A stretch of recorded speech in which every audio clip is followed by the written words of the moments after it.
حي على الفلاح.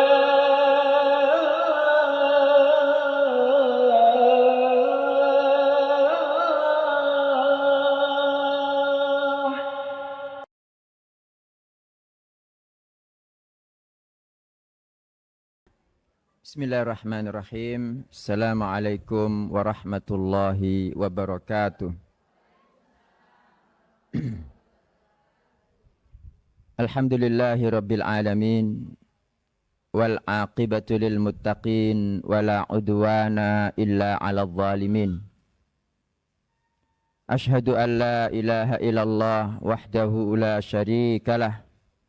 Wa ashhadu anna Muhammadan abduhu wa rasuluhu an-nabiyyul amin. Allahumma salli wa sallim wa barik ala sayyidina Muhammadin wa ala alihi wa ashabihi ajma'in, amma ba'd. Subhanaka la ilma lana illa ma 'allamtana innaka antal alimul hakim. Allahumma anfa'na bima 'allamtana wa 'allimna ma yanfa'una warzuqna ilman yanfa'una. Allahumma la sahla illa ma ja'altahu sahla wa anta taj'alul hazna idza syi'ta sahla faj'al lana ya rabbana kulla syai'in sahlan muyassara. Allahumma inna na'udzu bika min ilmin la yanfa' wa min qalbin la yakhsha' wa min nafsin la tashba' wa min da'watin la yustajabu laha. Rabbi shrah li sadri wa yassir li amri wahlul 'uqdatam min lisani yafqahu qawli. Allahumma inna na'udzu bika min an nadilla aw nudalla aw nazilla aw nuzalla aw nadlima aw nudlama aw najhala aw yujhala alaina. Amin. Ibu-ibu sekalian yang diberkati Allah Ta'ala, alhamdulillah, pagi hari ini Allah Ta'ala mengumpulkan kita semua bersama-sama di tempat ini. Tentu kita semua berharap kepada Allah Ta'ala, mudah-mudahan yang kita lakukan bersama ini pada setiap detik waktunya dibalasi Allah Ta'ala dengan pahala yang berlipat ganda yang kelak memberatkan timbangan kita semua. Di samping kita juga berharap kepada Allah Ta'ala tidak ada seorang pun dari kita yang keluar dari majelis ini kecuali diampuni Allah Ta'ala dosanya, direalisasikan harapan-harapannya, dimudahkan urusannya, dan dipenuhi semua hajatnya. Dan terakhir, kalau yang kita lakukan ini adalah amal soleh, Bapak Ibu, maka kita bertawassul kepada Allah Ta'ala dengan amal soleh yang kita lakukan pagi hari ini. Mudah-mudahan sebagaimana kita dikumpulkan bersama-sama di tempat ini, kelak dikumpulkan bersama-sama dalam surga Firdaus yang paling tinggi tanpa azab maupun hisab. Amin. Oke, jadi pagi hari ini ibu-ibu kita akan membahas tentang urgensi tauhid untuk kesembuhan dari gangguan jin. Memang ada terkena gangguan, tidak ada kan? Kita ini kan belajar agar bisa meruqyah orang gitu loh ibu-ibu. Nah itu babnya ada di bab 3 halaman 68. Bab mengenal tauhid ya. Itu muqaddimah, tauhid merupakan perkara inti yang pertama kali harus dimiliki peruqyah. Atau siapapun yang ingin sembuh dari gangguan jin. Jadi tauhidnya harus benar dulu ibu-ibu. Karena jika tauhid tidak tertancap kuat dalam dada, niscaya ruqyah tidak ada fungsi dan manfaat meski sesering apapun dilakukan. Jadi pertama kali adalah tauhid. Ya sama seperti kita melakukan ibadah apapun ya salat, zakat, puasa, haji, tapi kemudian tauhidnya enggak benar kan percuma ibu-ibu. Ya, jadi intinya di situ. Kemudian poin kedua pengertian tauhid ya. Tauhid itu apa sih? Tauhid itu memurnikan ibadah hanya kepada Allah Subhanahu wa taala. Jadi seluruh amal perbuatan yang kita kerjakan, baik perkataan maupun perbuatan, hanya ditujukan buat Allah taala semata. Paham nggih Ibu nggih? Kan kadang ada orang itu melakukan amal soleh karena krono. Tahu nggih karena krono? Iya. Jadi dia melakukan amal soleh, ya melakukan amal soleh. Secara lahir adalah amal soleh, tapi niatnya bukan untuk Allah Subhanahu wa ta'ala. Mungkin karena waktu itu pimpinannya orang yang soleh, sehingga dia memaksa anak buahnya untuk jadi soleh, menetapi syariat. Nah, anak buah ini tidak ngerti. Dia melakukan amal soleh itu karena biar dipuji pemimpinnya. Biar nggak dipecat pemimpinnya. Ada tidak seperti itu? Iya. Atau mungkin karena, tapi insya Allah ibu tidak ada nggih. Melu hijab syar'i panjang, Masya Allah. Soalnya kumpulannya podo ngono kabeh gitu kan. Misalnya kalau nggak kumpulan begitu, dia nggak begitu gitu loh. Nah, yang mudah-mudahan Allah Subhanahu wa taala menjadikan saya dan panjenengan semua orang-orang yang melakukan amal ibadah hanya untuk Allah Subhanahu wa taala. Allah Subhanahu wa taala berfirman, "Qul inna salati wa nusuki wa mahyaya wa mamati lillahi rabbil alamin." Katakanlah, solatku, ibadahku, nusuk itu ada makna umum, ada makna khusus ibu-ibu.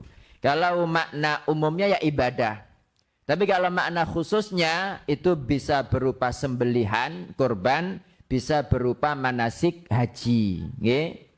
Gitu. Nah karena dia disebutkan setelah sholat berarti maknanya khusus, yaitu apa? Halo? Menyembelih, sembelihan sholatku, sembelihanku atau hajiku, hidupku dan matiku hanya untuk Allah Rabb alam semesta. Jadi ketika kita melakukan apapun itu semuanya kita niatkan untuk Allah Subhanahu wa ta'ala.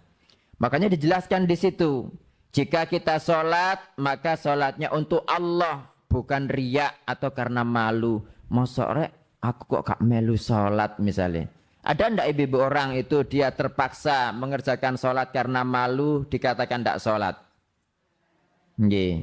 Kemudian jika kita berbuat baik kepada tetangga, kita mengerjakannya atas dasar karena Allah yang memerintahkan, bukan karena kita butuh bersosial dengan manusia, bukan karena kita butuh nih anak apa-apa biar tetangga ikut bantu, ndak, tapi karena Allah memerintahkan. Jika kita tidak membuang sampah sembarangan, niatnya adalah karena Allah yang memerintahkan demikian, kan nggak boleh menyakiti orang kan, Allah memerintahkan kita seperti itu.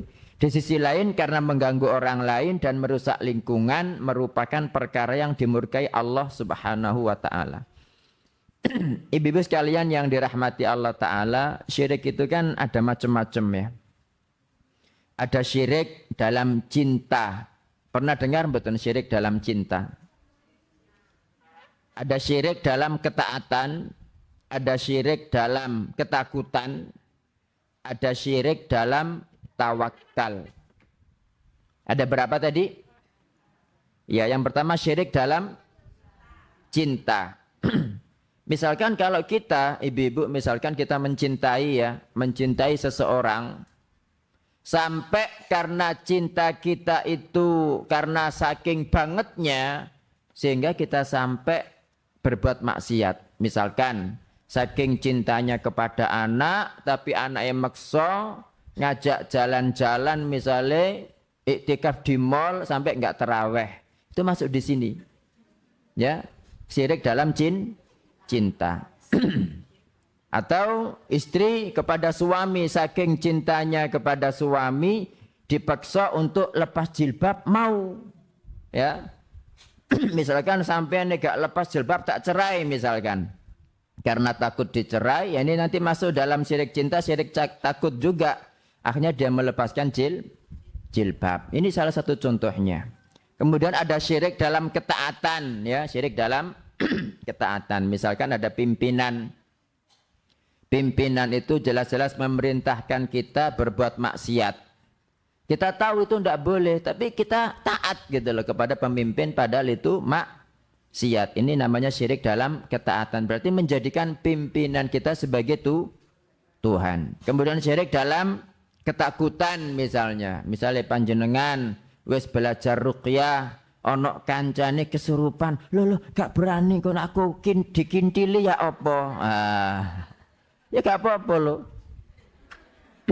Konsekuensi. Nah itu syirik dalam ketakutan. Kemudian syirik dalam tawakal. Tawakal itu apa? Bergantung kan, pasrah.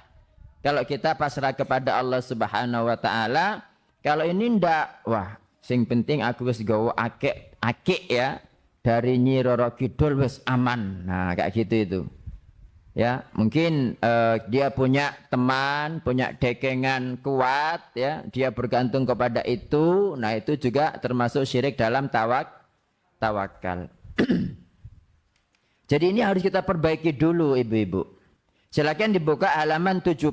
Mengapa Allah menciptakan kita? Allah menciptakan kita tujuannya untuk beribadah, gitu loh. Dan ibadah di sini adalah tauhid. Makanya tujuan setan itu ya apa agar orang tidak bertauhid. Allah berfirman dalam surat Adz-Dzariyat ayat berapa? 56, 57. Ayo kita baca bersama-sama. 1, 2, 3. Wa ma khalaqtul jinna wal insa illa liya'budun. Ma uridu minhum mir rizqi wa ma uridu ayyutaimun. Kata Allah, aku tidak menciptakan jin dan manusia melainkan supaya mereka beribadah kepadaku. Dan ibadah yang dimaksudkan di sini adalah tauhid. Aku tidak menghendaki rizki sedikit pun dari mereka dan aku tidak menghendaki supaya mereka memberi aku makan. Jadi Allah Ta'ala menciptakan kita, ibu-ibu itu bukan karena Allah Ta'ala butuh kita, enggak. Ya. Jadi Allah Ta'ala menciptakan kita bukan karena Allah butuh kepada kita. Tidak. Beda dengan manusia. Manusia menciptakan mobil karena butuh kepada mobil. Kita bikin meja karena butuh kepada meja. Allah Ta'ala tidak. Bahkan disebutkan dalam hadis qudsi, andaikan semua umat manusia, semua makhluk ya, mulai jin, bangsa manusia, mulai zaman 0 sampai kiamat, andaikan mereka semua taat kepada Allah Ta'ala, itu enggak menambah kekuasaan Allah sedikit pun. Dan andaikan sebaliknya, mereka semua kafir, jahat, cuelek, itu sama sekali tidak mengurangi kekuasaan Allah sedikit pun juga gitu loh. Jadi Allah tidak butuh kepada kita. Nah, dari ayat ini ibu-ibu ya, tadi Allah mengatakan apa? Tidaklah kuciptakan jin dan manusia kecuali untuk beribadah, dan ibadah maksudnya adalah apa? Tauhid. Kembali kepada inna sholati, sholatku, ibadahku, hidupku, matiku, semuanya untuk Allah. Jadi ini setiap jenengan bergerak, setiap jenengan berbuat, setiap jenengan beramal itu niatkan semuanya untuk Allah Ta'ala. Masih jenengan berangkat dari rumah pergi ke pasar beli telur gitu loh. Itu diniatkan untuk Allah Subhanahu wa Ta'ala. Jenengan mau tidur, jenengan mau berjalan kemana, niatkan semuanya untuk Allah Subhanahu wa Ta'ala. Nah, kalau kita sudah beribadah kepada Allah Ta'ala, Allah kan mengatakan, aku enggak menghendaki rizki dari mereka, juga enggak menghendaki mereka memberiku makan. Maksudnya, kalau hamba itu betul-betul bertauhid kepada Allah Subhanahu wa Ta'ala, dijamin rizkinya oleh Allah dan dijamin makanannya. Kembali kepada hadis ihfazillaha yahfadka. Jagalah Allah, niscaya Allah menjagamu. Nah, ini tujuan Allah menciptakan kita, ibu-ibu. Makanya setan itu berusaha, halaman 71. Ya, setan itu berusaha bagaimana agar orang itu tidak bertauhid. Itu tujuan setan gitu. Makanya dalam surat Az-Zumar 65 ya, Allah kan mengatakan walaqad uhiya ilaika, sungguh telah diwahyukan kepadamu Muhammad, wa ilal ladzina min qablik, dan kepada nabi-nabi sebelum kamu, la in asyrakta, jika kamu berbuat syirik, la yahbatanna amaluk, pasti terhapus amalmu, wala takunanna minal khasirin, dan pasti kamu tergolong orang-orang yang rugi. Jadi tujuan setan itu bagaimana agar orang itu melakukan syirik. Kalau misalkan setan tidak bisa membuat kita musyrik, dia beralih ke perbuatan bid'ah. Intinya merusak sisi syahadat la ilaha illallah. Kalau syahadat la ilaha illallah setan tidak mampu merusaknya, dia beralih bagaimana merusak sisi syahadat Muhammad Rasulullah sallallahu alaihi wasallam.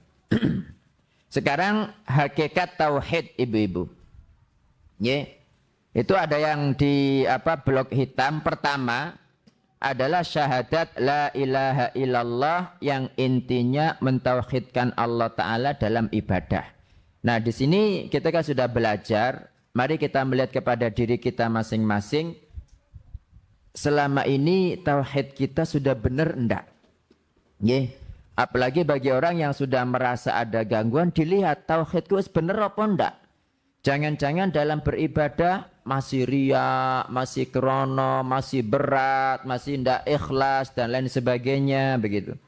Nah, untuk yang pertama ini, ibu-ibu, itu yakni kita hanya takut kepada Allah, hanya bergantung kepada Allah, hanya berharap kepada Allah, hanya berdoa kepada Allah, dan tidak beribadah kecuali kepada Allah. Kembali kepada syirik tadi, ada syirik dalam cinta, syirik dalam ketaatan, syirik dalam takut, syirik dalam apa? Tawakal. Jadi ini kita hanya takut kepada Allah gitu loh. Hanya bergantung kepada Allah, bukan kepada peruqyah, bukan kepada akik, bukan kepada siapa gitu. Jadi hanya bergantung kepada Allah, hanya berharap kepada Allah, hanya berdoa kepada Allah, dan tidak beribadah kecuali kepada Allah. Makanya ada pendapat yang mengatakan tidak boleh minta ruqyah. Itu kenapa? Karena kadang-kadang merusak sisi tauhid gitu loh. Dari mananya? Karena orang itu kemudian bergantung dikit-dikit kepada peruqyah. Makanya kita di sini, ibu-ibu, belajar ruqyah mandiri ini apa sih tujuannya? Biar kita nggak bergantung kepada orang lain, ya. Biar kita itu hanya bergantung kepada Allah Subhanahu wa Ta'ala saja. Jenengan be peruqyah lo podo-podo mangan sego, ya kan? Halo, masa peruqyah makan HP lah ndak sih? Ya, jadi podo-podo mangan sego, ya kan? Ya sama-sama baca Qur'annya, gitu loh. Makanya kalau kita pingin agar sembuh itu ya perbaiki diri. Kita mentazkiyatun nafas. Kita lihat selama ini perintah Allah itu sudah kita jalankan semua atau belum? Selama ini larangan-larangan Allah itu sudah kita tinggalkan semua atau belum, begitu. Kemudian pada halaman 72, ya, kita tidak bersujud kepada selain Allah. Kita tidak memberi persembahan kepada selain Allah. Kadang-kadang kita itu memberikan persembahan nggak kerasa, ya. Mungkin di rumahnya itu karena sudah ada pusaka yang tiap malam Jumat tertentu tek. Nah, biar dipesani wong tuane ini kalau begini mandiono gitu kan. Itu dilakukan sampai sekarang dan dia masih sholat, tidak ngerti, anggapan itu biasa gitu loh. Padahal itu memberikan persembahan. Kita tidak minta pertolongan kepada selain Allah, tekonang dukun, anggapan itu guru supranatural atau ya apa gitu. Tidak mengagungkan apapun kecuali hanya Allah. Nah, ketika kita memandikan keris, ketika kita menganggap keris ini kalau nggak diginikan akan begitu misalnya, itu berarti mengagungkan selain Allah, tidak menyembelih kecuali untuk Allah dan tidak bernazar kecuali untuk Allah. Ini semua adalah tauhid. Juga meyakini bahwa satu-satunya yang bisa mendatangkan manfaat dan menghilangkan madarat hanyalah Allah. Tiada seorang makhluk pun yang mampu melakukannya. Jadi kalau makhluk itu kemudian mendatangkan madarat itu karena Allah mengizinkan, ibu-ibu. Karena Allah mengizinkan, karena Allah mentakdirkan. Kalau misalkan Allah enggak mentakdirkan, enggak bakalan terjadi gitu loh. Jelas nggih? Inilah yang dimaksud dengan memurnikan ibadah hanya untuk Allah semata. Jangan dikira bahwa syirik itu sekedar beragama selain Islam atau sekedar menyembah berhala saja. Justru banyak orang mengerjakan sholat, puasa, dan haji tapi mengerjakan kesyirikan. Jika seseorang memohon kepada jin, minta perlindungan kepada dukun, dan meyakini bahwa dukun atau jimat yang dipakainya bisa menyelamatkan dirinya dari petaka, maka ini adalah syirik murni. Demikian halnya jika seseorang bergantung kepada kuburan seorang wali, ya, meminta kepada kuburan, meyakini kalau tidak melakukan sesajen ini dan itu maka terjadi bencana. Kan kadang-kadang kita itu kan ada yang namanya sedekah bumi atau apa ya. Siapa yang biasa ikutan, ayo? Nah, dalam kampung aku gak melu-melu, ya. Itu kesyirikan. Itu sedekah bumi itu apa sih maksudnya? Tidak ada dalam Islam. Itu kan berarti apa ya? Memberikan sesajen kepada dewa bumi kan, Dewi Sri kan. Nah, Dewi Sri itu agama sopo, ya. Atau meyakini bahwa tanggal sekian pada bintang ini akan terjadi ini atau itu. Ya mungkin di masyarakat kita kayak Rebo Wekasan, ya kan. Lakukan ini, kalau enggak akan datang bala ini, ya apa enggak? Nah itu enggak ada dalam Islam. Ada tak dalilnya Rebo Wekasan? Enggak ono. Jika tidak memberi selamatan atau sesajen atas rumah yang baru dibangun, maka akan terjadi bencana ini dan itu dan lain sebagainya. Ini semua adalah syirik. Siapa yang dulu pas bangun rumah dikasih sesajen apa, bu kelapa, bu pisang, kemudian wewungnya itu dikasih kain kafan atau apa. Nah, itu kalau sampai sekarang belum jenengan selesaikan masalah itu seluruh penghuni rumah diganggu jin semua. Nggih? Allah berfirman, "Faman yakfur bit-taghut," barang siapa kafir kepada taghut, wa yu'min billah, dan beriman kepada Allah. Ini makna la ilaha illallah. Jadi la ilaha itu harus kafir kepada taghut, kafir kepada apa-apa yang disembah dari selain Allah, wa yu'min billah, baru kemudian beriman kepada Allah. Maksudnya apa ibu-ibu? Kalau panjenengan sholat, zakat, puasa, beribadah kepada Allah, tapi jenengan enggak kafir kepada selain Allah, itu berarti bukan bertauhid gitu loh. Itu cuma ilallah saja. Ya, itu cuma ilallah saja. Jadi yang dipinta Allah Ta'ala itu kita harus kafir kepada sesembahan yang disembah dari selain Allah Ta'ala. Misalkan panjenengan aku yo sholat, zakat, ibadah haji gitu kan, beribadah kepada Allah, bergantung kepada Allah, tapi jenengan tidak mengatakan misalkan orang Nasrani itu kafir, ya itu jenengan tauhidnya masih bolong gitu. Itu cuma ilallah saja, tidak ada la ilahanya. Padahal makna la ilaha illallah itu ya ayat ini, faman yakfur bit-taghut, harus kufur dulu kepada taghut, baru kemudian wa yu'min billah, beriman kepada Allah. Kalau sudah seperti itu, faqad istamsaka bil urwatil wuthqa, sungguh dia telah berpegang kepada buhul tali amat kuat yang tidak akan terputus. Kemudian yang lebih apa? Yang lebih penting lagi ya, yang lebih ketat lagi itu sabda Nabi sallallahu alaihi wasallam ini, man qala la ilaha illallah. Jadi orang Islam itu bukan sekedar mengucapkan la ilaha illallah tok gitu. Tapi barang siapa mengucapkan la ilaha illallah terus apa? wa kafara bima yu'badu min dunillah, dan mengkufuri apapun yang disembah dari selain Allah. Harus kufur dulu, mengucapkan la ilaha illallah, kemudian kufur dari apapun yang disembah dari selain Allah. Kalau sudah begitu, haruma maluh, haram hartanya, wadamuhu, darahnya, wa hisabuhu 'alallah, dan hisabnya kembali kepada Allah Subhanahu wa ta'ala. Nggih. Jadi halaman 73, sesuai makna ayat dan hadis ini, untuk menjadi beriman dan bertauhid kepada Allah harus mengingkari taghut. Apa itu taghut?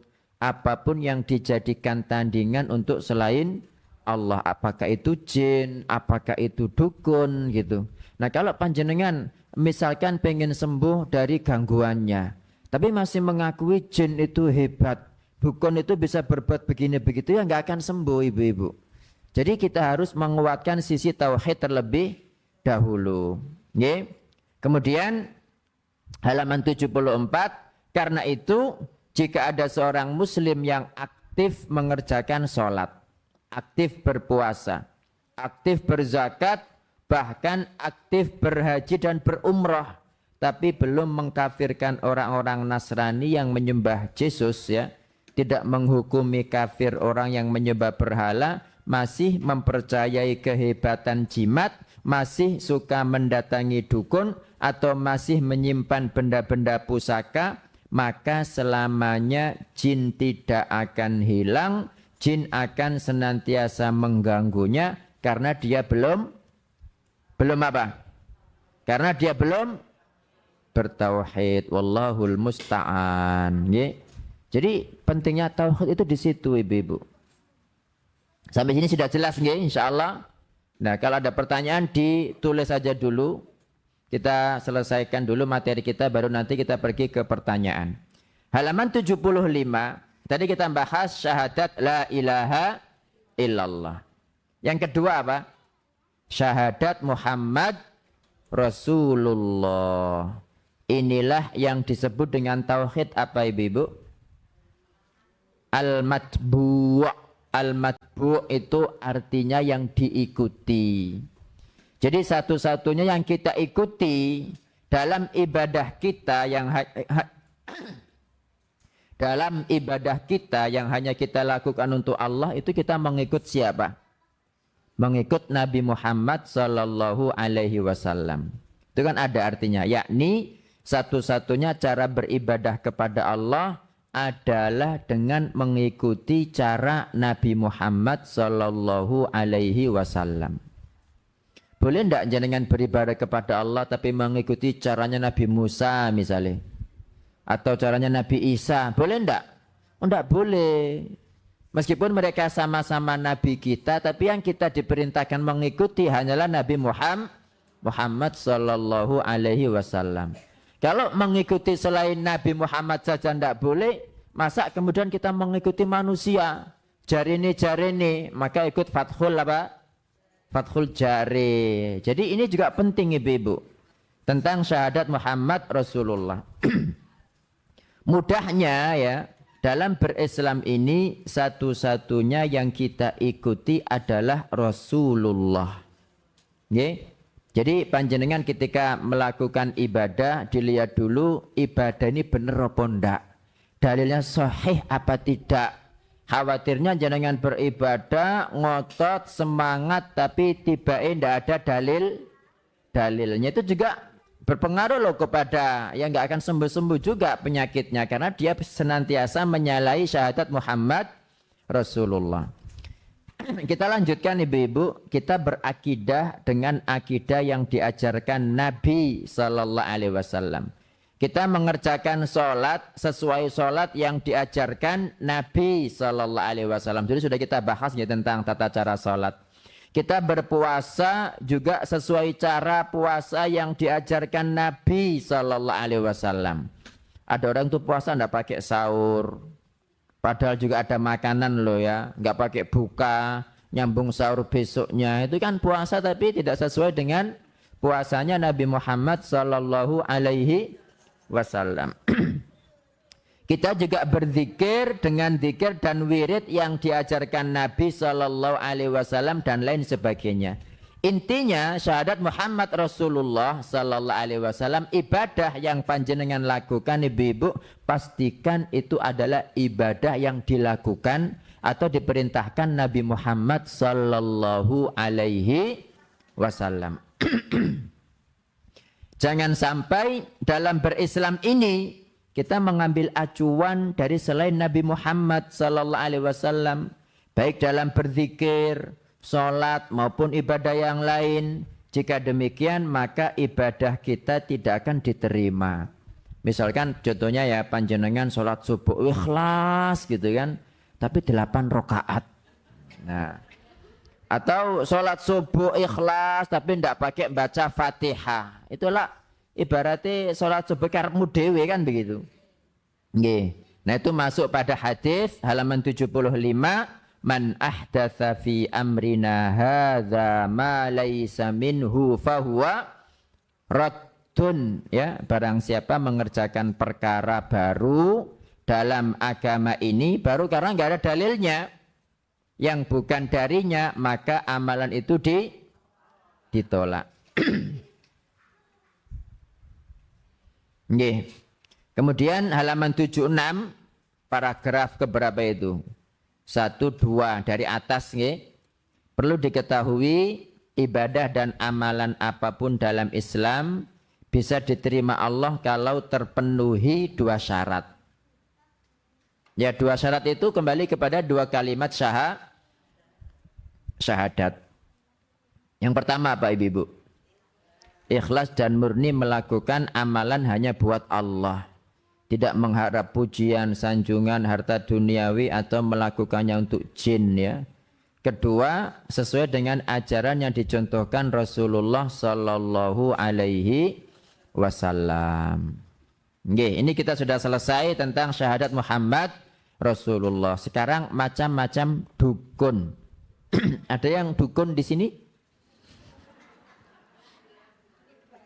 Nggih, sekarang macam-macam dukun ibu-ibu. Nggih, perlu Anda ketahui dukun itu ada 2 macam. Dukun hitam, dukun putih. Ya, dukun hitam, dukun putih. Sebetulnya keduanya sama saja, ya, melakukan kesyirikan dan perbuatan dosa. Hanya yang membedakan adalah tampilannya. Dukun hitam biasanya berpakaian serba hitam dan terang-terangan mengajak pasien berbuat syirik. Seperti menyembelih ayam tanpa menyebut bismillah, mengencingi Al-Quran, minum darah anjing yang dicampur abu bekas Al-Quran yang dibakar, atau membaca Al-Quran dalam kondisi nggak pakai baju dan di dalam toilet. Jadi intinya dukun hitam itu membuat kita menyuruh kita melakukan perkara-perkara syirik gitu. Ya, seperti itu. Jadi disuruh jelas-jelas menyalahi syariat Islam. Adapun dukun putih tampilannya biasa membawa tasbih, memakai jubah putih, mengenakan kopiah putih, untuk punya kulit hitam ya. Kemudian pembawaannya mengajarkan kepada kita wirid dan zikir overdosis. Nggih. Maksud zikir dan wirid overdosis adalah zikir dan wirid yang tidak pernah diajarkan Nabi Muhammad Sallallahu Alaihi Wasallam. Sementara zikir dan wirid itu ibadah apa enggak?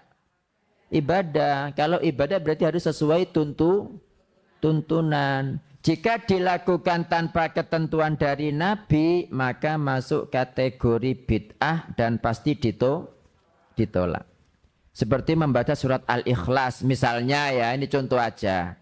Pada malam tertentu sebanyak 750.000 kali, tambah ribu itu bu. Nek 750 nggak sepiro ya. Atau membaca Asmaul Husna sebanyak 1.300 kali.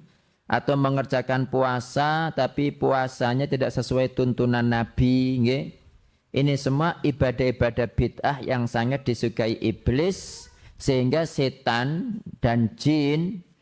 jin dan setan suka membantu manusia kalau manusianya melakukan perbuatan-perbuatan yang menyalahi syahadat Muhammad Rasulullah sallallahu alaihi wasallam. Halaman 78. Ini paragraf pertama. Karena itu, jika seseorang mengaku habis sholat, ya, aku loh habis sholat, ya, dan melakukan zikir, tapi kemudian kok didatangi jin, itu pasti wirid dan zikirnya adalah wirid dan zikir yang menyalahi perintah Rasulullah sallallahu alaihi wasallam. Ya, jadi kayak ada ilmu yang namanya ngerogo sukmo. Ada yang tahu di sini? Ada yang bisa nggih? Iya. Ya enggak usah kono sing bisa kok. Nggih, jadi pertama kalau setan tidak merusak sisi syahadat la ilaha illallah, maka dia merusak sisi syahadat Muhammad Rasulullah. Dan yang menyalahi syahadat Muhammad Rasulullah sallallahu alaihi wasallam ibu-ibu adalah perbuatan bid'ah. Jadi kayak baca ya Latif 3.500 kali. Ya Latif, ya Latif, ya Latif. Nah itu ya memang kalau baca ya Latif aja sih tidak menjadi masalah. Cuma kemudian kenapa kok ada berjumlah gitu loh. Kalau memang Nabi memerintahkan ada jumlahnya monggo. Seperti la ilaha illallah wahdahu la syarikalah lahul mulku wa lahul hamdu wa huwa ala kulli syai'in qadir. Itu kan dibaca setelah subuh 100 kali, setelah asar 100 kali. Loh kok ada jumlahnya? Iya karena ada dalilnya. Kalau enggak ada dalil jangan. Terus kenapa jenengan kok harus ya Latif ya kan? Kok bukan ya Ghafur atau bukan ya Razzaq ya kan? Kenapa kok dengan jumlah itu? Kenapa kok jam sekian? Itu semua perlu dalil. Jika tidak ada dalilnya maka tidak boleh dikhususkan. Tetap umum. Ya, misalkan ya Latif pokoknya seakai-akai tanpa penjumlahan. Atau ya Razak sebanyak-banyaknya gitu kan. Misalnya pas panjenengan kok nggak punya rezeki. Ya Allah ya Razak, ya Razak, ya Razak, ya Razak gitu kan. Manggil Allah ya nggak apa-apa. Cuma ya jangan dikhususkan dengan jumlah tertentu, dengan malam tertentu, dengan cara tertentu. Sekarang bahaya bid'ah ibu-ibu. Halaman 78 ya. Sufyan Ats-Tsauri rahimahullah berkata, bid'ah itu lebih buruk daripada maksiat. Jadi bid'ah itu lebih buruk daripada maksiat. Dia mengatakan al-bid'atu ahabbu ila iblisa minal maksiyah. Bid'ah lebih dicintai iblis daripada maksiat. Fa innal maksiyata yutabu minha. Karena maksiat masih ada kesempatan bertaubat. Wal bid'atu la yutabu minha. Sementara bid'ah tidak ada kesempatan bertaubat. Masalahnya apa? Orang kok susah bertaubat dari bid'ah. Karena dia menganggap perkara ini benar lah aku tobat gitu ibu-ibu. Tapi kalau orang melakukan maksiat, sebanyak apapun dosa yang dia lakukan, pasti dia tuh masih mengatakan ini dosa ya kan. Seperti orang yang membunuh 100 orang kan. Masih dia sudah membunuh 100 orang ibu-ibu. Dia kan masih merasa itu adalah dosa ya Allah rek. Mosok saurip-urip ini pisan tok wis mateni 100 orang. Jadi kesempatan bertaubat masih terbuka lebar. Akhirnya dia bertobat enggak? Bertaubat. Tapi kalau orang yang berbuat bid'ah, aku bid'ah wong aku gak ngelakoni keburukan gitu loh.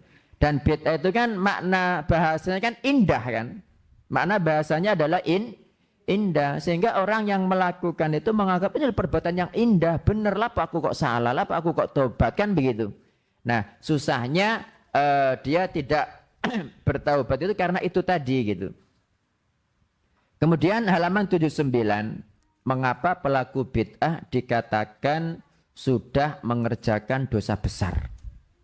Satu, yang berbuat bid'ah berarti menciptakan syariat baru. Ya apa enggak? Yang kedua, yang berbuat bid'ah berarti berbohong atas nama Allah dan Rasulnya. Loh, kok bisa berbohong Ustadz? Karena dalam Al-Quran tidak diperintahkan, Nabi SAW juga tidak mencontohkan, nah sampai niku nyontoh sopo kan begitu, ya kan? Sementara sampai mengatakan ini ibadah, ya kan? Nah, ibadah itu adalah yang tertulis dalam Quran, dalam hadis. Ini nang Quran ndak ono, nang hadis ndak ono, terus sampean ngomong ini ibadah. Dari mana kalau nggak bohong kepada Allah dan Rasulnya? Ya apa ndak? Nggih. Yang ketiga, yang berbuat bid'ah berarti meyakini syariat Islam masih kurang atau belum sempurna sehingga perlu ditambahi, ya kan? Berarti kan belum sempurna. Islam ini sudah sempurna belum? Sudah sempurna. Ngapain jenengan bawa-bawa perkara baru gitu? Yang keempat, yang berbuat bid'ah berarti mendustakan Al-Quran. Kenapa? Karena dalam Al-Ma'idah ayat 3 Allah menegaskan agama ini sudah sempurna. Yang kelima, berbuat bid'ah berarti menuduh Rasulullah SAW, mohon maaf, bodoh gitu kan, tidak tahu dan menganggap dirinya lebih pintar dibanding beliau. Ya, karena kalau dia mendatangkan perkara baru berarti kan dia beranggapan lebih baik, ya kan? Karena Nabi nggak mendatangkan, dia mendatangkan gitu, ibu-ibu. Jadi inilah kenapa perbuatan bid'ah itu menjadi dosa besar. Keenam, yang berbuat bid'ah berarti tidak lagi membutuhkan Quran dan Sunnah. Ya wis mending gawe yo agama dhewe wae, kan gitu. Ya apa ndak? Halo? Kok lemes gini sih? Yang ketujuh ya, yang berbuat bid'ah diancam dengan ancaman sangat keras dalam surat An-Nur 63. Falyahdharil ladzina yukhalifuna an amrihi antusibahum fitnatun aw yusibahum adzabun alim, begitu dalam surat An-Nur. Yang kedelapan, amalan ahli bid'ah pasti tertolak, ini jelas. Yang kesembilan, yang berbuat bid'ah berarti telah melakukan perbuatan kufur karena mengolok-olok ayat dan Rasul Allah, seperti dalam Al-Kahfi 106. Ya, memang ada apa ya? Karena Allah Nabi diutus Allah Ta'ala kan untuk dijadikan panutan, dijadikan sebagai guru. Ini malah nggak diikuti gitu loh. Allah menurunkan Al-Quran agar kita tuh berjalan sesuai dengan ketentuan Al-Quran. Quran ini tapi nggak diwoco, moco ndak iso, malah melakukan yang lainnya, apa ndak? Nah itu, inilah ibu-ibu mungkin kita ndak merasa di situ. Kita nggak merasa di situ, tapi sebetulnya kita sudah melakukan 9 poin ini. Itulah bahayanya bid'ah. Jadi, nah masalahnya nggak merasa. Nah, bagaimana agar kita merasa dan sadar? Maka lewat belajar. Lewat belajar. Pentingnya belajar itu di situ, ibu-ibu.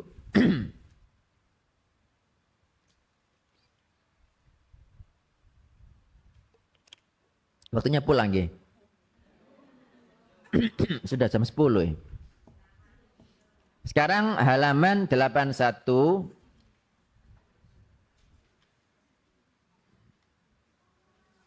Nggih, halaman 81, peruqyah bukan Tuhan. Nggih, peruqyah bukan Tuhan. Kami memberi judul seperti ini agar semua kaum muslimin tahu bahwa peruqyah hanyalah manusia biasa. Ia tidak bisa menyembuhkan dan tidak tahu menahu sedikit pun tentang masalah gaib. Berarti kalau ada peruqyah yang mengatakan bisa menyembuhkan, bukan peruqyah, dukun itu. Yang menyembuhkan hanya Allah, Rabb alam semesta, pencipta langit dan bumi. Yang mengetahui perkara gaib juga hanya Allah. Adapun jin dan siapapun, bahkan malaikat atau nabi sekalipun, tiada seorang pun dari mereka mengetahui perkara gaib. Jadi yang tahu gaib itu cuma Allah Ta'ala, bu. Malaikat tidak ngerti, nabi juga tidak ngerti. Kecuali dikasih Allah tahu, baru mereka tahu. Kalau nggak dikasih Allah tahu, tidak tahu.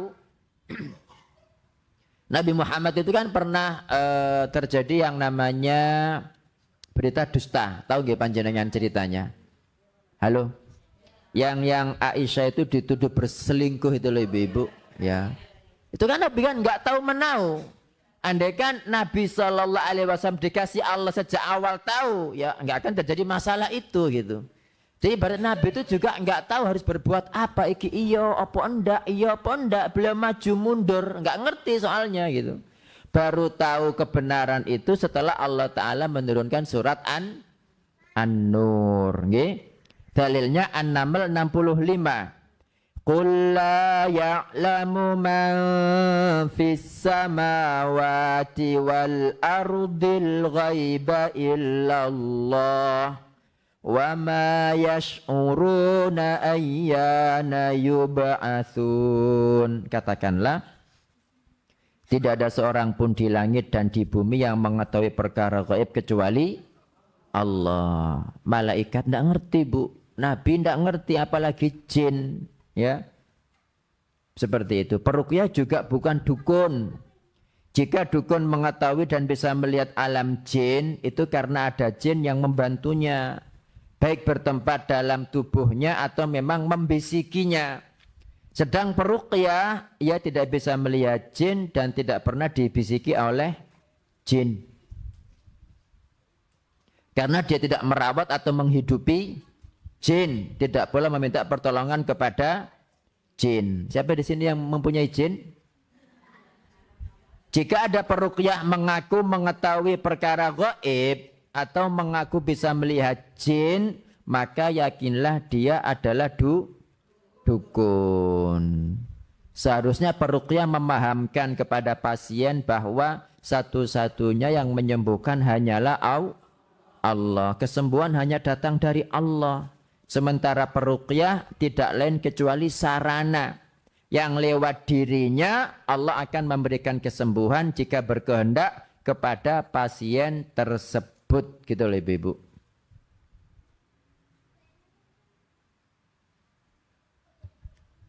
Okay. Jadi intinya kita itu memang ya harus belajar ruqyah ini biar nggak bergantung kepada orang, biar nggak jaluk-jaluk kepada orang. Karena ketika kita hanya minta kepada Allah Ta'ala, hanya butuh kepada Allah Ta'ala, itu menunjukkan tauhid kita sudah sempurna. Silakan dibuka halaman 84. Dari Thauban, dia berkata, Rasulullah Sallallahu Alaihi Wasallam bertanya, halaman berapa Ibu? Iya. Man yataqabbalu li biwahidatin wa ataqabbalu lahu bil jannah. Siapa yang menerima dariku satu syarat, maka saya menjamin surga untuknya.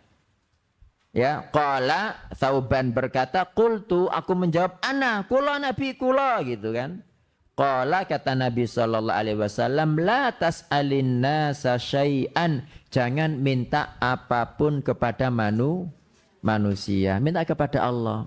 Kita kalau minta kepada manusia kan akhirnya harga diri kita kan turun meskipun boleh Ibu nggih. Gitu loh. Jangan, ini Nabi mengatakan la tas'alin nasa syai'an, jangan minta apapun kepada manusia. Fakana Thauban, maka Thauban sejak dinasihati Nabi sallallahu alaihi wasallam ini, yaqa'u sautuhu, cambuknya jatuh ya. Wa huwa raqib. Rakib itu apa? Saat dia menaiki kendaraan, fala yaqulu li ahadin, dia tidak ngomong kepada siapapun, nawilnih, tolong jupuk nopo, oh enggak pernah. Hatta yanzila, dia turun sendiri, fayatana walahu, kemudian dia ambil sendiri. Meskipun minta tolong jupuk no kan enggak apa-apa kan? Tapi karena dia dinasihati Nabi jangan minta manusia apapun, dia ambil itu. Nah, makanya kalau panjenengan ada masalah apapun, wis jangan minta bantuan manusia, minta hanya kepada Allah Subhanahu wa Ta'ala. Hal ketika panjenengan minta bantuan ini, minta bantuan itu, berarti jenengan enggak percaya bi Allah Ta'ala. Ketika jenengan enggak percaya bi Allah Ta'ala, masuk yang mengkono iku tauhid jenenge lah enggak sih? Iya, karena orang yang tauhidnya kuat itu hanya minta kepada Allah Subhanahu wa Ta'ala, meski dalam kondisi paling buruk pun itu minta hanya kepada Allah, enggak pernah minta kepada manusia. Ya kayak Nabi Zakaria itu kan. Meskipun mustahil ya. Wis tuwa, bojone mandul ya kan. Tapi beliau mengatakan walam akum bidu'aika rabbi syaqiyya, tapi aku ya Allah tidak pernah kecewa dengan berdoa kepadamu. Akhirnya dikasih Allah anak enggak? Nabi siapa namanya? Nabi Yahya. Terus Allah itu ibu-ibu itu lebih seneng jenengan pintai. Beda dengan manusia sampean pintai sampean iki ganggu terus wong iki kan gitu kan. Jaluk wae sih meskipun bukan jaluk uang lo ya, ganggu wae telepon ya kan. Nah. Gitu ini ono masalah wae parak-parak gak ono ngene gak ngubris kan gitu kan. Cuma jenengan gak ngerti ngono ae gitu kan. Tapi ini Allah ndak, justru kalau Allah ndak jenengan pintai malah marah gitu loh. Halaman 85 itu. Innahu man lam yas'alillaha yaghdab alai. Sesungguhnya yang tidak minta kepada Allah, Allah murka kepadanya. Jadi Allah itu justru kalau enggak jenengan pintai malah marah gitu. Karena doa itu intisarinya adalah minta dan hanya bergantung kepada Allah. Makanya ketika ada makhluk bergantung kepada makhluk, Allah enggak terima. Ya Allah mengatakan halaman 85 itu yang paling bawah, man ta'allaqa syai'an wukila ilaihi. Barang siapa bergantung kepada sesuatu niscaya dipasrahkan kepadanya. Maksudnya apa itu? Jadi dia sudah enggak bergantung kepada Allah, bergantung kepada manusia, bergantung kepada dekengannya, bergantung kepada jimatnya kan begitu. Akhirnya Allah memasrahkan orang ini ya kepada yang dia gantungi. Itulah kenapa ibu-ibu ngapunten banyak orang yang mungkin dukun atau punya perewangan kok susah mati. Bukannya lo nggak bisa matikan dia, enggak. Cuma lo nggak mau tahu menau gitu loh. Wis dipasrahkan Allah kepada yang dia gantungi. Sekarang kehidupan dan kematiannya tergantung kepada jin yang dia ikuti ciri-cirinya. Aja mati dhisik kon cek enake wong gorong nitip konang anak cucumu kan gitu kan. Gitu. Aja mati dhisik kon gak mati dalam kondisi kafir kok enak. Aku neraka masuk ke nang swarga kan begitu kan. Makanya kadang di apa-apa gak mati-mati padahal wis kayak tengkorak kayak longlet gitu loh Ibu tahu nggih. Apa longlet itu? Oh nggih. Tapi ndak mati-mati. Nah, karena pusakanya masih banyak, masih belum bisa melepaskan itu gitu. Akhirnya ya susah gitu. Nggih. Sekarang halaman 86 hukum memakai jimat. Jenengan punya jimat mboten? Itu di halaman 89. Coba dilihat, ngono omahe akeh ngono gak ngerasa. Loh itu duduk jimat kok warisan nenek moyang. Halaman 89 ada. Nggih. Yang tengah-tengah itu ada yang punya, ayo cincin merah delima. Jadi digawe benges cek abang lambene. Ya, itu macam-macam jimat ibu-ibu ada yang punya nggih? Enggak ada nggih? Masih ada enggak usah ngomong ada wis. Pokoknya langsung dibuang gitu aja. Tapi sebelum dibuang panjenengan ruqyah dulu. Ya untuk menghilangkan kekuatannya. Loh, Ustaz, sapa sing meruqyah mosok saya sendiri? Ya nggih nggih. Panjenengan sudah belajar ruqyah mandiri kok mosok saya gak berani lak syirik dalam ketakutan. Nggih. Jin itu tidak ada kekuatannya Bu. Yang punya kekuatan hanya Allah subhanahu wa ta'ala. Cuma masalahnya kita tuh nggak pede gitu loh. Nggak pede dengan keyakinan kita kepada Allah ta'ala. Itu yang menjadikan jin itu ngece kita. Panjenengan takut dhisik, Allahu la ilaha illa huwal hayyul qayyum. Ya diguyu mbek jine. Kadang nggak apa-apa aja deh jine. Mau cek akhir sampai wedi disian gitu loh ya percuma. Jadi kan harus yakin dulu aku pasti kuat, aku dibantu Allah Ta'ala, tidak mungkin kalah gitu. Tapi gara-gara enggak. Ayo siapa yang begitu? Sekarang hukum memakai jimat. Nggih. Banyak sekali dari kaum muslimin yang memakai jimat.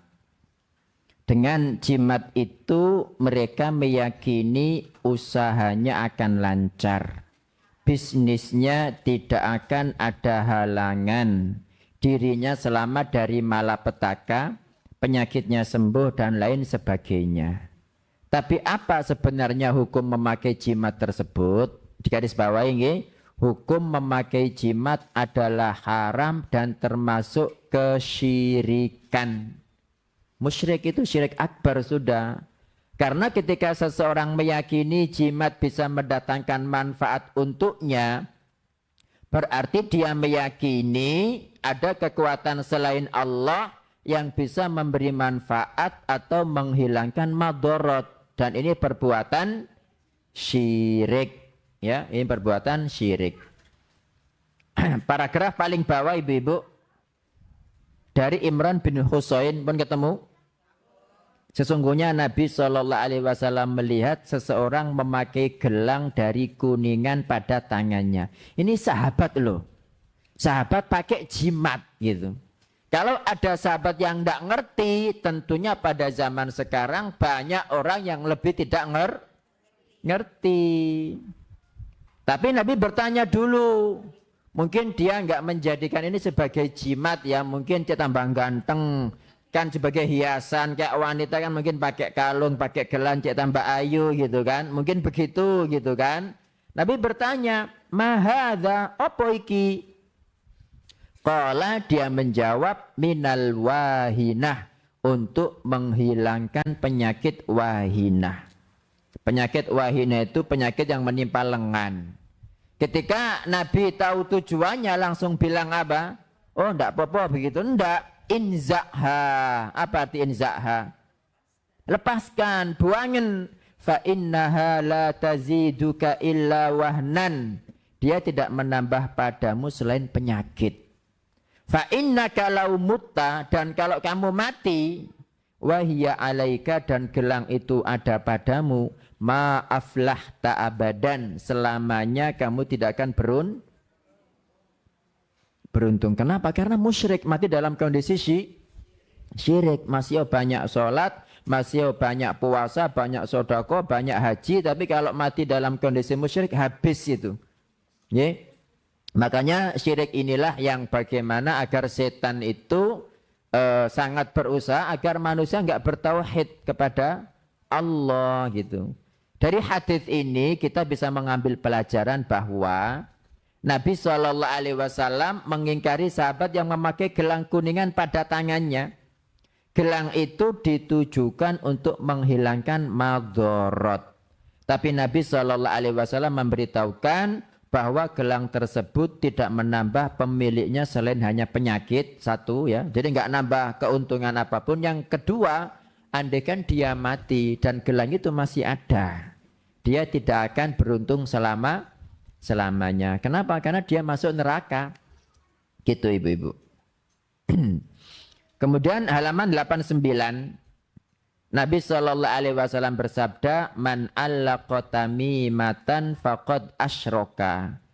Barang siapa menggantungkan tamimah, maka telah berbuat syirik. Apa itu tamimah ibu-ibu? Tamimah adalah semacam manik-manik ya. Kenapa manik-manik itu? Merci atau apa gitu kan, yang dikenakan pada anak-anak agar terhindar dari ain, atau benda apapun bentuknya yang ditujukan agar pemasang atau pemiliknya mendapat kelancaran dan kesempurnaan atas hajat yang ditampilkannya. Jadi siapapun yang pakai ini musyrik boten? Faqad asyraka, maka dia telah berbuat syirik. Kemudian juga tentang jimat ibu-ibu. Halaman 90 nggih. Halaman 90 paragraf kedua. Karena itu sudah ketemu. Jika pasien ruqyah ingin sembuh, harus bertaubat kepada Allah dan memperbarui keyakinannya dengan tauhid murni serta menghilangkan segala bentuk kesyirikan, termasuk dengan menghancurkan semua jimat yang pernah dimilikinya. Juga mendustakan segala perkataan dukun yang selama ini ditaatinya. Juga berkaitan dengan jimat, ya, artinya sesungguhnya ya, ini Abu Bashir Al-Ansari berkata, sesungguhnya dia bersama Rasulullah SAW dalam beberapa safar beliau. Kemudian beliau mengirim seorang utusan yang memerintahkan, jangan tinggalkan satu kalung pun dari tali busur, ya, atau kalung apapun yang terdapat pada leher unta kecuali dipotong. Paham maksudnya ibu-ibu? Jadi kebiasaan jahiliyah itu biar mereka selamat, Untuk tolak bala itu diambil apa? Ini kan panah ya. Ini kan busur ya. Kan ada talinya. Halo? Tahu busur mboten panjenengan? Iya, yang dipegang ini loh. Nah, ini kan talinya, ini kan panah diginikan kan. Nah, talinya ini diambil dikalungno nang kendaraan. Mereka meyakini itu untuk tolak bala. Makanya Nabi Shallallahu Alaihi Wasallam mengatakan jangan tinggalkan satu kalung pun dari tali busur atau kalung apapun lah, meskipun bukan dari tali busur yang terdapat pada leher unta kecuali dipotong. Nah, berarti kan menjelaskan bahwa kita haram memasang kalung pada binatang, kendaraan, rumah, manusia, toko ya atau lainnya yang ditujukan untuk menghadang datangnya ain atau balak. Ya, sekarang kan banyak Bu, toko-toko dikasih apa, rumah dikasih apa gitu kan. Kemudian apa? Ya tujuannya itu adalah syirik. Oke, ini apa? Materi kita pada siang hari ini mungkin ada pertanyaan Ibu-ibu monggo silakan. Enggak ada nggih? Assalamualaikum warahmatullahi wabarakatuh. Waalaikumsalam warahmatullahi wabarakatuh. Ustadz, saya tuh sering melihat pada orang-orang sepuh yang saya taunya yang perempuan itu mereka kebanyakan kan tiap kali pakai baju itu dikasih peniti loh, Ustadz. Kasih peniti. Iya. Terus saya pernah tanya ke beberapa mbah-mbah sepuh ini, katanya sih memang itu udah turun-temurun dan memang untuk mungkin menolak bala gitu loh. Cuma mereka bahasanya lain gitu. Tapi mereka juga sholat. Mereka pergi ke surau, langsung pakai mukena. Tapi kemitinya ini nggak pernah terlepas dari baju. Di rumah pun semua baju-bajunya itu dikemiteni gitu loh, Ustadz. Itu apakah itu termasuk syirik atau karena kalau saya menjawab langsung atau mengutarakan tentang itu nggih ngapunten kan mereka sampun sepuh ngaten loh. Saya agak sungkan gitu Ustaz. Matur nuwun. Assalamualaikum warahmatullahi wabarakatuh. Waalaikumsalam warahmatullahi wabarakatuh. Nggih, jadi sebetulnya kalau sekedar peniti ya, peniti. Ya mungkin kalau mau pakai staples mereka belum ngerti staples ya. Iya, jadi kalau sekedar peniti yang memang digunakan untuk itu, orang zaman dulu kan memang apapun dipeniteni kan, sepuh-sepuh kan. Ya insya Allah niatnya cuma sebagai peniti lah. Iya, karena mereka untuk yang lebih modern dari peniti kan tidak ngerti juga. Nggih, insya Allah tidak menjadi masalah kalau sekedar itu. Tapi kalau memang dibalik itu diyakini peniti itu adalah sebagai jimat, maka ya kalau meninggal dalam kondisi syirik ya. Ya, makanya perlu diperhatikan juga ya. Dan kalau sebagai anak ya orang tuanya dinasihati pelan-pelan, didoakan. Tapi insya Allah itu mungkin sekedar peniti lah, nggak ada unsur lainnya insya Allah. Nggih. Kita anggap begitu aja. Nggih. Nggih, wallahu a'lam. Monggo yang lain ibu-ibu. Nggih, silakan mikrofonnya. Waalaikumsalam warahmatullah. Saya mau tanya, zikir pagi petang itu apa bisa? Suaranya kok mboten keras. Oh ya. Zikir pagi petang itu apa bisa jadi ruqyah mandiri, Ustaz? Nggih, Terus zikir ya, itu aja. Ada satu lagi, Ustaz. Nggih. Saya baru dengar ada amalan Al-Fatihah 41 kali pada saat kita sholat tahajud. Kalau kita punya hajat itu ada dalilnya atau enggak, Ustaz? Nggih. Matur Terima nuwun. kasih. Jadi ada dua pertanyaan. Yang pertama tentang Al-Fatihah dibaca 41 kali pada sholat tahajud ketika kita ada hajat. Apa ada dalilnya? Wallahu a'lam, sesuai dengan pengetahuan saya yang sangat minim ini, Ibu, kayaknya kok nggak ada dalilnya. Nggih, sepertinya tidak ada dalilnya. Berarti kalau tidak ada dalilnya ya maka jangan dilakukan. Kemudian untuk zikir pagi petang, apakah bisa digunakan sebagai ruqyah mandiri? Zikir itu benteng ya, Hisnul Muslim ya. Makanya kan ada kitab zikir itu namanya Hisnul Muslim. Hisnul itu benteng. Jadi benteng kalau musuh itu masih di luar. Paham nggih? Jadi kita punya benteng, musuh dari luar tidak bisa masuk. Tapi orang yang terkena gangguan itu jinnya sudah di dalam gitu loh. Musuhnya sudah di dalam. Jadi kalau zikir pagi petang tetap bagus dirutinkan, tapi masih kurang. Soalnya musuhnya sudah kadung masuk. Jadi zikir pagi petang itu khusus ketika musuh belum masuk. Nah terus apa yang dibaca? Bacaan apa yang dibaca? Yang jenengan dilihat dulu gangguannya. Dilihat dulu gangguannya. Itu kan pada halaman terakhir. Halaman berapa itu kan ada ayat-ayat ruqyah itu 452. Itu juga ada bagian zikir pagi petang ya.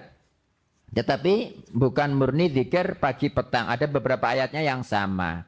Kayak surat Al-Baqarah 102. Itu kalau ini kan khusus untuk orang yang mengalami sihir tafrik kan ibu-ibu nggih. Sihir tafrik. Dibacakan ini itu langsung tidak karu-karuan.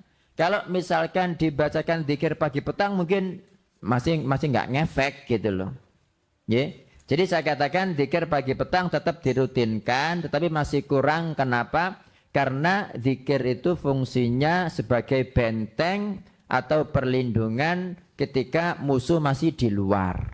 Adapun orang yang sudah terkena gangguan itu musuhnya sudah masuk. Insya Allah begitu. Wallahu ta'ala a'lam. Ya bukan berarti zikir pagi petang nggak berfungsi, tidak. Masih sangat bagus ya, sangat membantu. Tetapi perlu ada tambahan. Insya Allah begitu. Oke, monggo yang lain. Assalamualaikum. Kenapa kok salah tadi itu? Assalamualaikum warahmatullahi wabarakatuh, Pak Ustaz. Waalaikumsalam warahmatullahi wabarakatuh. Saya ingin menanyakan tentang jimat. Bagaimana kalau benda atau apapun namanya itu, misalnya gelang, tapi misalnya itu, apa Bu? Gelang atau Gelang, kalung, tapi nggih. itu secara saintik sudah dilakukan uji coba dan sebagainya, itu mempunyai manfaat untuk jantung, untuk nadi dan lain-lainnya, sehingga seseorang itu memang menggunakan itu sampai misalnya pada akhirnya beliau meninggal. Lalu hukumnya apa kalau yang seperti ini, Ustadz? Gitu. Terima kasih Ustadz. Waalaikumsalam warahmatullahi Sama-sama. wabarakatuh. Waalaikumsalam warahmatullahi. Ya, jadi mungkin batu-batu giok gitu ya.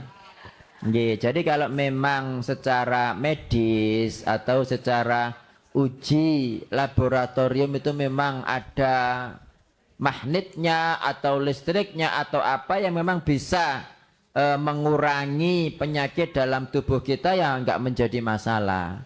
Ya itu boleh, tapi tetap diyakini itu sebagai sarana. Sama seperti kita minum obat ya kan. Obat itu kan sarana agar Allah menyembuhkan kita kan. Beda kalau kita mengatakan obat ini menyembuhkan aku, nah itu beda lagi kalau itu syirik.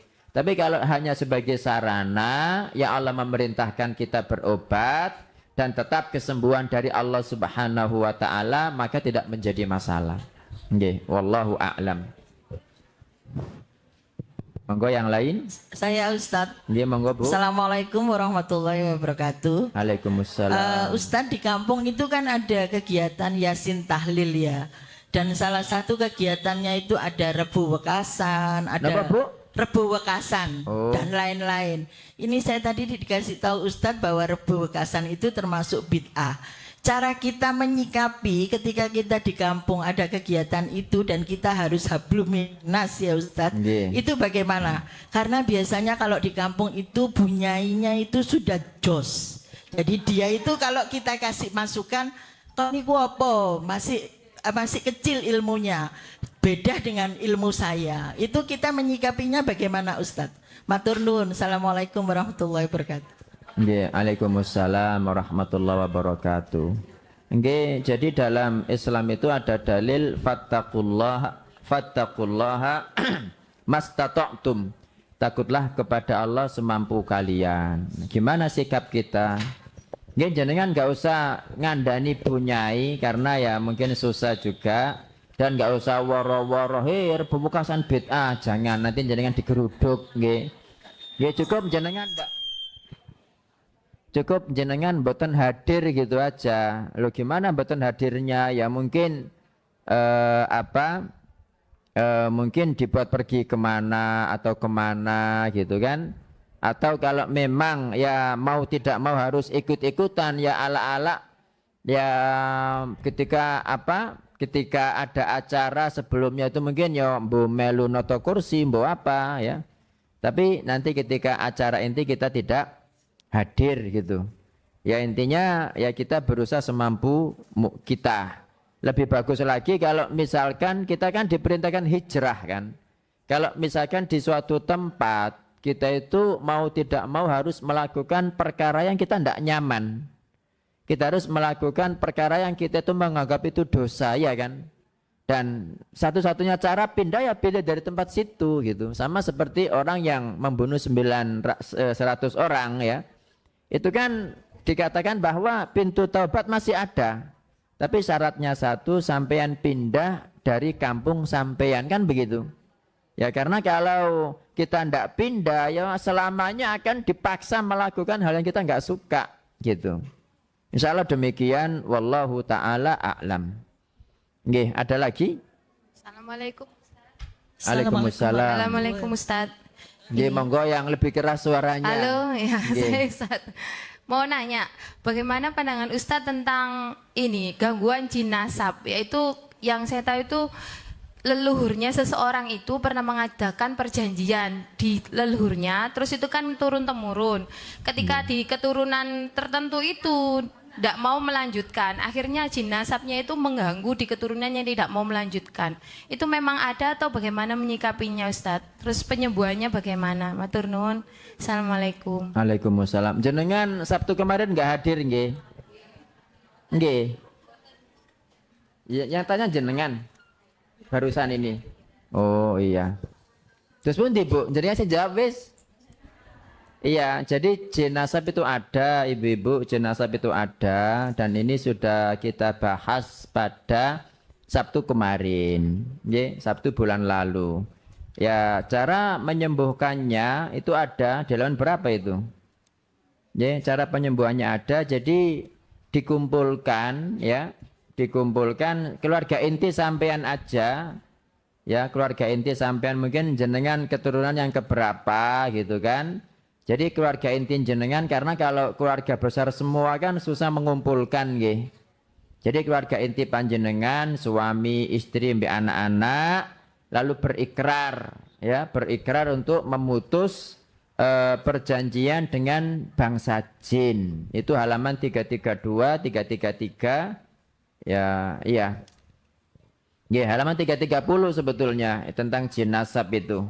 Ya, jadi di ruqyah, dan ruqyahnya ruqyah khusus, harus membaca ikrar perputusan. Membaca ikrar perputusan, dan itu berulang-ulang sampai jelas-jelas jin nasab itu tidak lagi mengganggu. Okay? Jin nasab itu tidak lagi mengganggu. Dan yang gini, kadang-kadang ruqyah itu bukan cukup sekali 2 kali ibu-ibu ya. Ibaratnya kalau panjenengan punya penyakit kronis, itu kan tidak mungkin minum obat sekali 2 kali langsung sembuh ya kan. Beda dengan penyakit yang panas ya, penyakit panas biasa, demam biasa, dan orangnya masih kuat ya, staminanya masih kuat, kemudian apa istilahnya itu, ya jasmaninya sehat, itu kan obat dikit sudah sembuh ya. Tapi ini orang ini sudah sepuh misalnya, sepuh, kemudian sakit-sakitan, terus penyakitnya begitu kan tidak mungkin dengan sekali obat kemudian langsung sembuh. Nah, jadi sama seperti itu. Makanya ruqyah itu berulang-ulang. Jangan panjenengan aku lulus ruqyah bolak-balik kok gono efeke. Itu jenengan tidak tahu gitu. Mungkin jenengan tidak tahu satu, yang kedua jenengan kurang percaya kepada Allah. Nah, ini yang masalahnya. Kalau kita kan ruqyah itu kan ibaratnya sama dengan doa. Kalau panjenengan berdoa tapi nggak yakin Allah mengabulkan, ya nggak bakalan dikabulkan. Jadi lakukan terus gitu kan ya.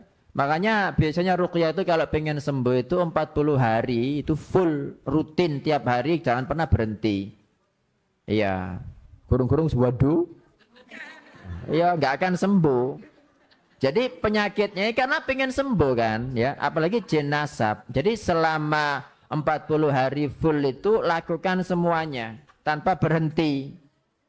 Dengan jenengan sabar, rutin istiqomah ya seperti itu. Insya Allah setelah 40 hari itu hilang. Ya. Kenapa kok 40 hari, apa ada dalilnya? Tidak ada. Cuma secara pengalaman rata-rata dalam jumlah seperti itu jinnya sudah kalah. Tapi ya banyak juga orang itu yang kalah disian. Ya kalah disian gini, kan kadang-kadang di ruqyah itu kan sakit ibu-ibu. Bu jinnya datang menyerang, bu malah badan itu malah demam, panas semua. Itu sebetulnya itu proses apa ya? Proses jin itu mulai mulai melawan gitu. Tapi kalau jenengan sabar, ndak apa-apa lah, sakit sebentar aja kok gitu loh. Terus itu paling 1 pekan paling pol itu. Kalau jenengan lawan itu jinnya tambah melemah, nanti lama-lama mati kalau nggak dia pergi gitu. Oke, jadi seperti itu Bu ya, cara memutusnya jenengan mengumpulkan keluarga inti dengan membaca ikrar sama ruqyah ya. Sama yang lain-lainnya juga kan ada penyembuhan kan lewat tazkiyatun nafas, lewat apa ya, lewat zikir-zikir, lewat mandi juga dengan air ruqyah yang dicampur bidara ya. Juga dengan apa lagi ya, dengan minum misalkan makan ajwa, ke rumah ajwa ketika perut kosong belum makan apapun 7 butir ya. Apalagi panjenengan puasa, sahurnya pakai ajwa, minumnya pakai air yang diruqyah, nanti bukanya juga seperti itu, langsung jinnya kelepek-kelepek gitu loh. Cuma ya tadi harus sabar. Kalau pengen sembuh harus sabar. Jadi bukannya langsung sembuh kayak membalik telapak tangan beginilah enak laan.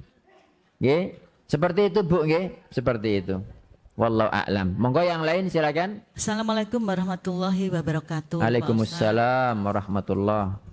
Pak Ustadz, saya ingin bertanya. Monggo Bu. Saya tidak menampik dalam keluarga saya. Tidak menampik ya, tidak menolak. Oh, menolak. Tidak menolak bahwa dalam keluarga saya dulu-dulu itu kan kalau mau menikah ada hitung-hitungan hari. Seperti itu Pak Ustadz ya. Yeah. Kemudian kalau mau pindah rumah juga cari hari yang baik. Mereka termasuk kan mengamalkan kesyirikan ya itu Pak Ustadz ya. Jangan lo tanya apa beritahu. Enggak. Lah saya ini kalau saya insya Allah sekarang untuk anak-anak saya tidak mengamalkan semua itu. Yang keluarga jenengan tadi itu loh, bukan jenengan dan anak-anak ya, bukan. Menurut jenengan ya nopo. Nah itu bagaimana kita memohonkan ampun kepada Allah itu untuk dosa-dosa keluarga kita yang terdahulu yang mungkin ilmunya belum sampai ke situ Pak Ustadz. Itu yang saya ingin tanyakan Pak Ustadz. Itu aja? Iya. Nggih. Jadi ibaratnya begini, andaikan keluarga kita itu meninggal dalam kondisi kafir misalnya atau kondisi musyrik, boleh ndak kita memintakan ampun buat mereka? Ngoten ta Bu? Nggih.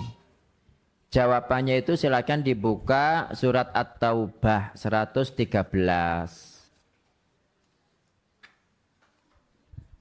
Sudah ketemu?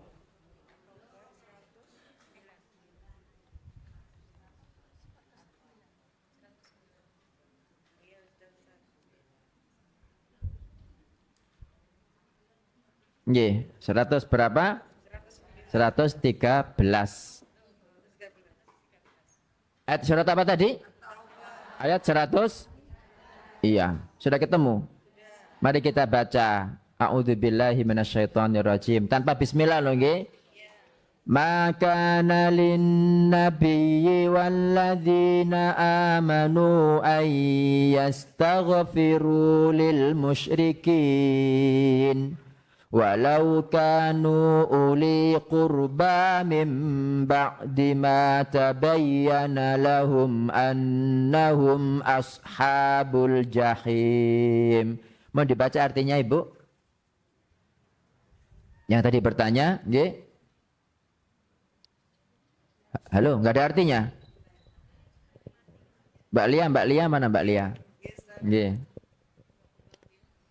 Tidak pantas bagi Nabi dan orang-orang yang beriman memohonkan ampunan kepada Allah bagi orang-orang musyrik, sekalipun orang-orang itu kaum kerabatnya, setelah jelas bagi mereka bahwa orang-orang musyrik itu penghuni neraka jahanam. Nggih, jadi kalau jelas mereka melakukan kesyirikan ya atau meninggal dalam kondisi kafir, sudah kita tidak bisa. Justru kita memintakan ampun itu malah dimarahi sama Allah Ta'ala. Ayat ini kan diturunkan ketika Nabi memintakan ampun buat Abu Thalib kan pamannya. Dalam riwayat lain memintakan ampun buat ibunya Siti Aminah. Maka turun ayat ini surat At-Taubah 113. Kalau Nabi saja dilarang maka bagaimana dengan kita? Tapi kalau kita yakin mereka meninggal dalam kondisi muslim, ya dalam kondisi muslim bukan kondisi syirik. Jadi nggak pernah musyrik, tapi yang namanya orang ada dosa-dosa misalkan. Nah itu kita doakan dengan Rabbighfir lil mu'minina wal mu'minat wal muslimin wal muslimat, ya doa umum. Atau dengan doa khusus Rabbighfirli wali walidayya warhamhuma kama rabbayani shaghira. Kalau dua orang tua, kalau mbah-mbah dulu ya udah dibaca doa mayit, Allahumma ighfir lahum warhamhum wa'afihim wa'fu anhum wa akrim nuzulahum wa wasi' mudkhalahum waghsilhum bil ma'i wath-thalji wal barad, seterusnya. Doa yang kita baca ketika menyolati orang mati itu setelah takbir keberapa? Takbir ketiga. Yaitu kita baca itu dengan kita niatkan ya untuk mereka gitu. Kalau mereka masih dalam kondisi muslim. Atau juga kalau panjenengan punya rezeki, wis aku tak bangun masjid rek atas nama orang tuaku gitu. Atau aku tak mewakafkan asicah buat bapak ibuku ke Masjid Al-Falah gitu kan. Ya enggak apa-apa. Itu ya satu bagian, mudah-mudahan dengan itu Allah mengampuni dosa mereka kalau mereka masih kita yakin mereka meninggal dalam kondisi muslim. Insya Allah begitu. Sampun nggih? Ada lagi yang ditanyakan? Tidak ada? Ada pun tidak ada. Kok dibilangin tidak ada, aku mulai dicegat. Assalamualaikum warahmatullahi wabarakatuh. Monggo terakhir satu aja. Assalamualaikum warahmatullahi wabarakatuh. Waalaikumsalam warahmatullahi wabarakatuh. Begini, dalam lingkungan kita kan masih banyak ya yang melakukan tahlilan dan lain sebagainya. Kok tahlilan Mas? Silian tahlilan kok. Begini. Bah aman nggih? Bah. Halo. Nggih. Aman. Oh nggih, monggo Bu silakan. Di keluarga saya terutama itu kan masih orang-orang tua saya, mertua saya itu masih menjalankan hal-hal yang seperti itu, seperti yang ditanyakan Ibu tadi. Kalau apa mau ada hajatan atau apa masih dengan mencari hari dan lain sebagainya. Tapi beliaunya itu rutin sholat Ustadz. Rutin sholatnya masih, baca Al-Qur'annya iya, masih seperti itu. Itu apa masih dikategorikan sebagai seorang muslim atau tidak? Terus nanti sewaktu beliaunya tutup usia, apakah kita boleh ikut menyolatkan atau tidak? Ya, insya Allah muslim lah Bu, insya Allah muslim, ya insya Allah masih muslim. Cuma kewajiban jenengan sebagai anak itu menyampaikan dengan cara yang paling baik. Dengan cara yang paling baik, cara yang lemah lembut, sambil didoakan di belakang ya. Mudah-mudahan Allah Ta'ala membuka hatinya. Karena ya mereka kan taunya kan cuma itu gitu. Yang mereka dengar ilmu, yang mereka turuti sejak kecil kan itu gitu loh. Makanya kita sebagai anak, sebagai bentuk bakti kita kepada orang tua, itu adalah bagaimana agar orang tua kita masuk Islam kalau dia kafir, bagaimana agar orang tua kita itu meninggal dalam kondisi yang sebenar-benarnya, sebaik-baiknya gitu kan. Nah itu harus upaya kita sebagai anak, itu sebagai bentuk bakti yang paling baik gitu loh. Jadi kalau orang tua kita masih hidup, itu berarti kesempatan kita memperbaiki. Bukan malah orang tua diputung, misalnya orang tua ku apa, musyrik kabeh gitu misalnya, jangan. Ya, karena mereka adalah orang tua kita, maka bakti terbaik anak kepada orang tua itu ya apa orang tua itu bisa mendapat apa hidayah yang benar gitu loh Ibu. Jadi didoakan sambil diomongi berkali-kali dengan cara yang paling lembut gitu. Wis ta Pak, gak usah ngene, engko tak kei sakmene misalnya, masa gak gelem ya kan? Nah, insyaallah pasti gelem ya wis nek aku manut peyan, nah, kan gitu. Ya, insya Allah begitu ibu-ibu. Wallahu ta'ala a'lam. Terima kasih atas pertanyaannya. Perhatiannya. Kurang lebihnya saya mohon maaf.